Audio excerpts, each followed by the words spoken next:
اطلب العلم أخي فهو درب به نور به ترقى به تحيا عالما حرا فخور. اطلب العلم أخي فهو درب به نور به ترقى به تحيا عالما حرا فخور. السلام عليكم ورحمة الله وبركاته. بسم الله الرحمن الرحيم. نحمده ونصلي ونسلم على رسوله الكريم. أما بعد. Welcome to another book introduction video on the Islamic Knowledge YouTube channel. And before we get started, if you want to access more introductions to various books, then please subscribe to the channel.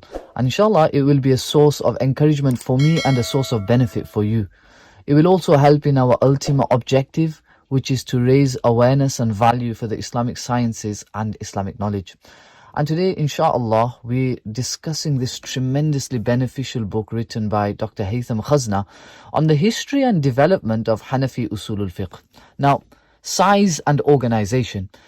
The book is fairly large. It is approximately 502 sides, so it's a bit on the chunky side, but it's full of beneficial details. And we could essentially divide the book into two sections. The first section is until page 194. So page 194 is where section 1 comes to an end. In this section, in section 1, he discusses the different stages that Hanafi Usul al-Fiqh went through historically. And the second section, which is from page 194 onwards until essentially the end of the book, is dirasa tatbiqiyya, wherein he looks at the impact of each stage using practical examples on a variety of issues found in Hanafi Usul al-Fiqh.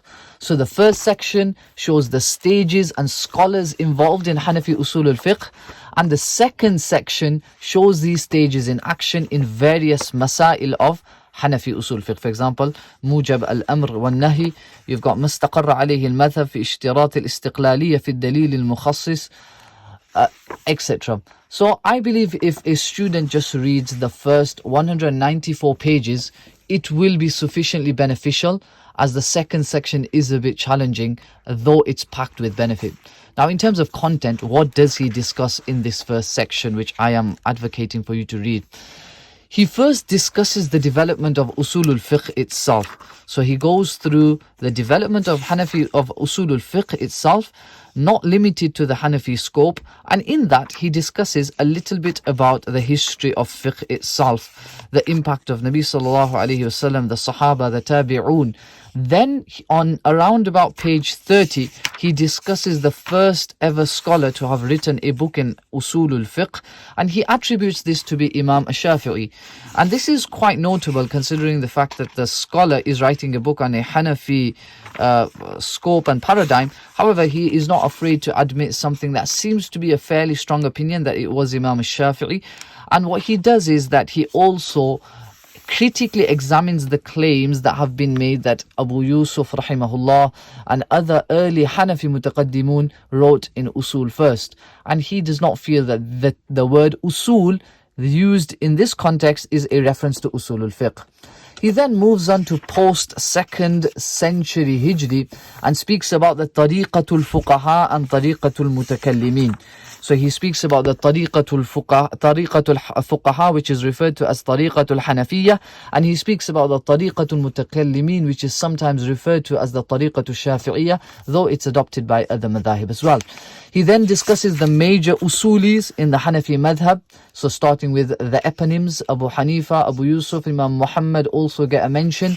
And in touching upon the Hanafi usulis, he draws our attention to two madrasas or approaches found within the Hanafi Usul al-Fiqh paradigm, which is the madrasa of Iraq and the madrasa of Samarkand. Now, his particular discussion on the madrasa of Iraq is very beneficial.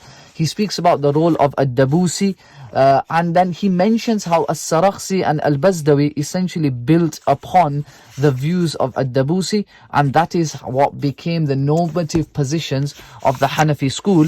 And on page 135, he discusses this in a lot more detail. Atharul Madrasa al-Iraqiyya al-Usuliyya, in which he speaks about al-Karhi. He starts off his discussion to some degree earlier with Isa ibn Aban, and now he speaks about Jassas. He is also of the view that Jassas was, in terms of his usul, may well have had inclinations towards Mu'tazila, etc. But because he was loyal to the Tariqatul Fuqaha, this would not impact the Usulul Fiqh that he extracted for the Hanafi madhab, as his main purpose was looking at the furu.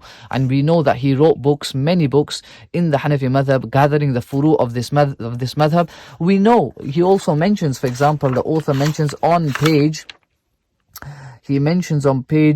43 that Imam Abu Bakr al-Jassas wrote Usul, his al-Fusul fil Usul. He wrote it as an introduction to his Ahkam al-Quran. So in his Ahkam al-Quran, he mentions that I have already mentioned or written a introduction to this book, which is found in my al-Fusul. Similarly, Sarakhsi wrote his book in Usul for an individual to be able to understand his book al-Mabsut. So you can see they were building their usul upon the furu', and this was not just, you could say, a made-up endeavor. In terms of interesting discussions which I found very beneficial in this book, so if we were to look, for example, on page 97, he has two interesting discussions. One on page 97, wherein he critically examines Shah Waliullah al-Muhaddith al-Dahlawi's view that Imam Abu Hanifa's positions were essentially extracted from Ibrahim al-Nakhai's positions.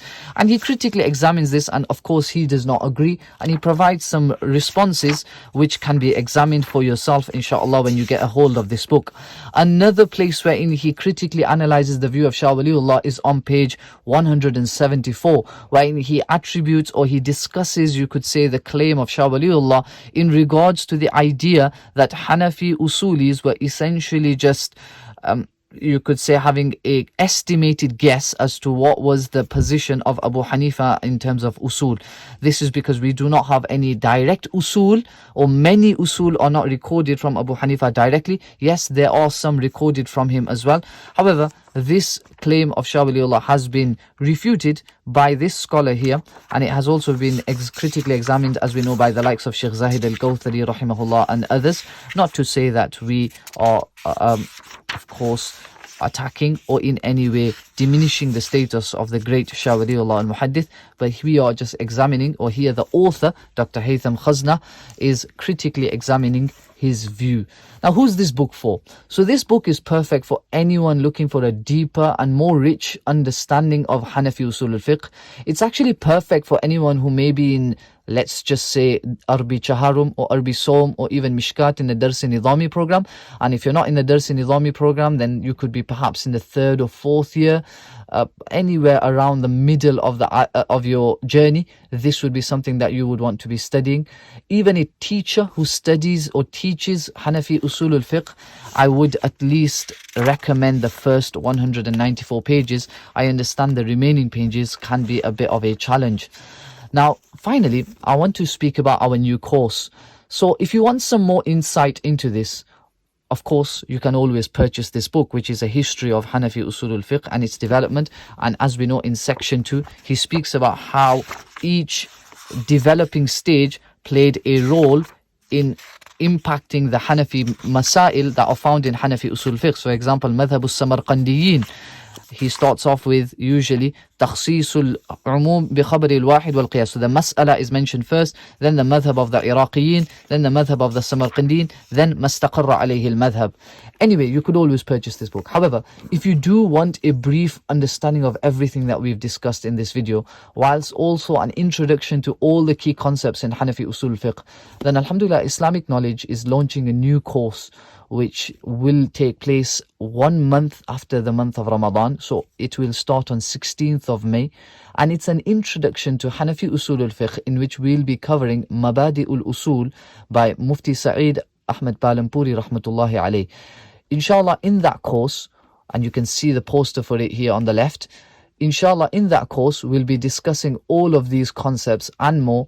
And so if you think this is something you would be interested in, then please do register, and the link is in the description at the bottom of this video. Now, final words, I would like to say that I do hope you enjoyed this video. I hope and pray that you do purchase this book. It's a fantastic book, and Of course, no book is perfect, so there may still be improvements and mistakes, but it is a beneficial contribution to Hanafi Usul al-Fiqh.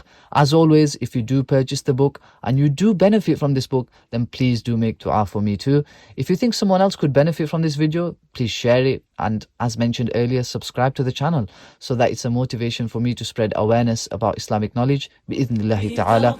Jazakumullahu khairan. Wassalamu alaikum wa rahmatullahi wa barakatuh.